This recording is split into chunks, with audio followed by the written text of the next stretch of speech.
really don't care what happens to us at all. I don't care. Like, everybody they tiptoe around with this social media.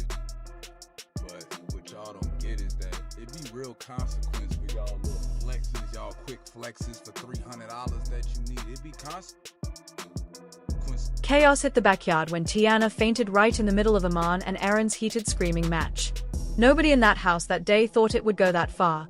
Not the friends who came by for a quiet gathering, not the neighbors used to hearing muffled arguments through fences, and definitely not Teyana, who'd spent weeks pretending she could handle the two men who couldn't stand the sight of each other. Neighbors said they knew something was different when the yelling didn't stop at the walls but spilled out into the yard like a storm. They heard glass shatter. Then Teyana's voice, sharp and desperate, cut off all at once. In that silence, someone dialed 911 without even thinking, because when the loudest fight in the neighborhood goes quiet, you know something bad just happened. And when those sirens finally wailed down the street, the flashing red and blue didn't just light up one family's secret mess. They lit up the truth that was always waiting to blow up for the world to see.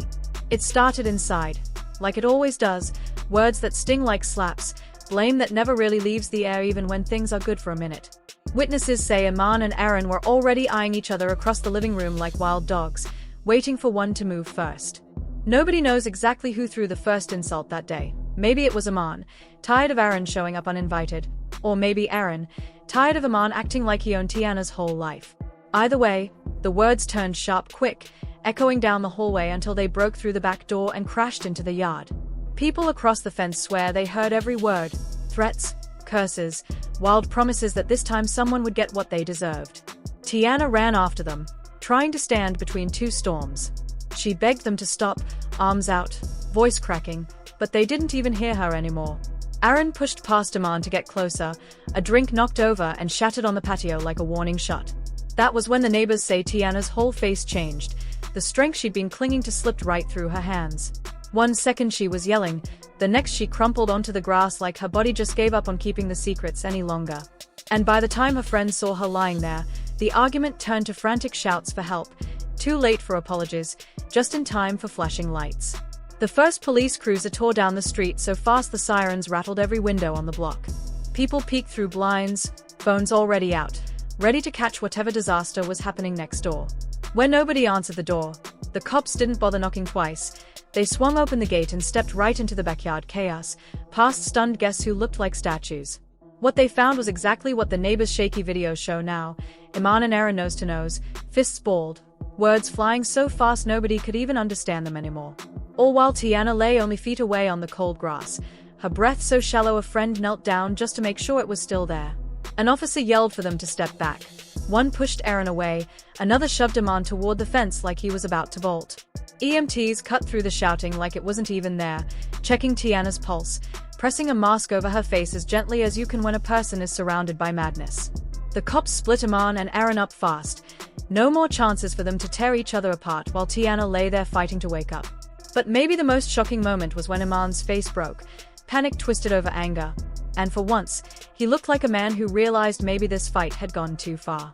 The second Teyana was lifted onto that stretcher, the world outside their fence got a new rumor every minute. Some people said it was just stress, weeks of holding everything in while two men fought over who got to claim her next. Others whispered darker things, hidden health issues nobody saw coming, secret pills to stay awake, stay strong, stay in control when nothing really was. A few pointed at Iman, saying every fight that cracked this family wide open could be traced back to him, his threats, his jealousy that never really stayed hidden for long. But Aaron didn't walk away clean either. Old messages leaked in seconds, people talking about the way he'd whisper promises in Teyana's ear just to light another fire between her and Iman. Social media turned into a storm of prayers and blame, fans posting photos of her smiling with captions begging for her to wake up. Her team rushed to calm the mess, calling it exhaustion, telling people not to worry. But insiders say exhaustion doesn't drop a woman like that in her own backyard. Not unless the weight she's carrying is bigger than anyone wants to admit. Now the world waits for one thing: her voice. Because when Teyana wakes up, every truth she's been forced to swallow might come spilling out for everyone to hear. When the cops pulled Iman and Aaron apart, nobody really believed they were done fighting. Not with cameras rolling, not with Teyana's faint figure still fresh in their minds like a wound that wouldn't close. Iman pointed his finger so close to Aaron's face that an officer had to shove it away, words flying about how Aaron was a snake, a liar, the reason everything good in his life fell apart. Aaron shot it right back, yelling that Iman was a controlling coward who couldn't stand the idea of Teyana choosing freedom over his chains. Friends tried to explain what happened, stammered half-truths to officers who just wanted to know who shoved who first, who crossed the line that ended with a woman in an ambulance. Some neighbors whispered this wasn't new, they'd heard the yelling before, the threats hidden behind tall fences and polite waves at the mailbox. But never like this, never with shattered glass and flashing lights. Now both sides are leaking hints that the real fight hasn't even started yet. Iman's camp says they've got receipts that will bury Aaron's sweet boy act. Aaron's side promises they are sitting on voice notes and texts that will show Iman's real face to the world. And when Teyana opens her eyes, both men will be waiting, ready to fight for her, or maybe just to fight each other until there's nothing left but the truth. The second those shaky clips hit the internet, it felt like someone had dropped gasoline on a lit match.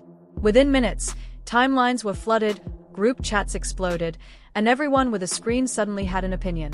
The videos weren't even clear, just shaky footage from phones, glimpses of uniformed officers pushing through a crowd, people crying, yelling, some trying to help and others just trying to get the shot. In the middle of it all, the chaos seemed to orbit three people: Iman, Aaron, and Teyana. One clip showed Iman shouting, his voice cracking from rage, frustration, maybe fear. No one could really tell. His whole body was tense, his face tight with something that looked too complicated to pin down. Right beside him, Aaron stood calmly, almost smug, pointing across the scene like he'd finally won something. He didn't say much, but the way he carried himself spoke volumes, like someone who knew the cameras were rolling and wanted to be remembered a certain way. And in the center of it all, you could just make out Teyana, pale, visibly shaken, strapped down to a stretcher while paramedics worked to keep her calm and safe. The look on her face wasn't shock, it was surrender, like someone who had finally run out of places to hide from the chaos that had followed her for years. Fans split instantly, like a dam finally cracking under the pressure. On one side were those who blamed Iman completely. They said this was the result of years of emotional warfare, of him never letting go, never letting Teyana breathe without reminding her of the power he used to have over her. They called him toxic, controlling, and emotionally manipulative, someone who pushed and pushed until something broke. But then there were others who turned the fire on Aaron. To them, he was no savior, just another man playing hero until it got messy. They remembered the parties, the carefully leaked photos, the public smiles that came right before private storms.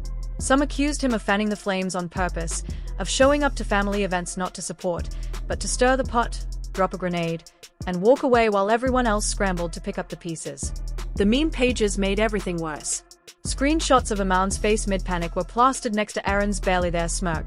The whole thing turned into entertainment for people too far removed to care about the damage. Old interviews resurfaced like ghosts, clips of Iman and Aaron talking about co-parenting and respect for Teyana, answers that now felt like thinly veiled warnings when viewed with fresh eyes. Then came the conspiracies.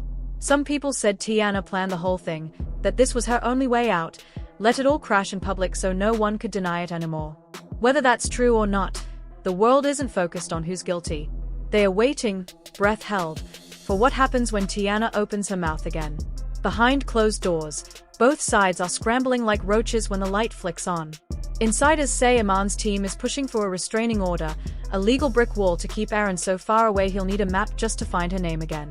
Aaron's camp is flipping that script, claiming he's the victim here, the one dragged through hell by a man who can't stand losing control. And through it all, Teyana's silence is the loudest thing in the room, a hush so heavy that nobody knows if she'll come back swinging or finally drop the match and watch both sides burn. Some close friends whisper she's done, that when she wakes up, she'll walk away from both men, tired of being the prize in a fight that never ends. Others think the opposite, that she'll pick one side and torch the other with truths she's swallowed for far too long. If the police reports ever hit the public, the world might finally see what really broke her in that backyard. One thing nobody doubts now is that this fight didn't end when the sirens cut through the night, it just cracked wide open. And the second Teyana speaks, the pieces will never fit back together the way they used to. So now it's your turn. Who do you trust? The man who screams is the victim, the one who smiles like he's already won, or the woman who dropped to her knees under the weight of secrets that might bury them both? Drop your wildest theory in the comments. The guesses about who's hiding what, who's lying to your face, and who's about to lose everything when the next receipts hit the light.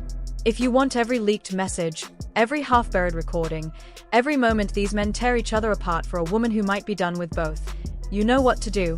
Hit that like, stay locked in, and don't blink, because this isn't just a backyard brawl anymore. This is the beginning of a war that might end with the truth bleeding out for the whole world to watch. When Teyana wakes up, she'll have the final word. And when she does, two men might finally learn what it feels like to lose the thing they fought over for far too long.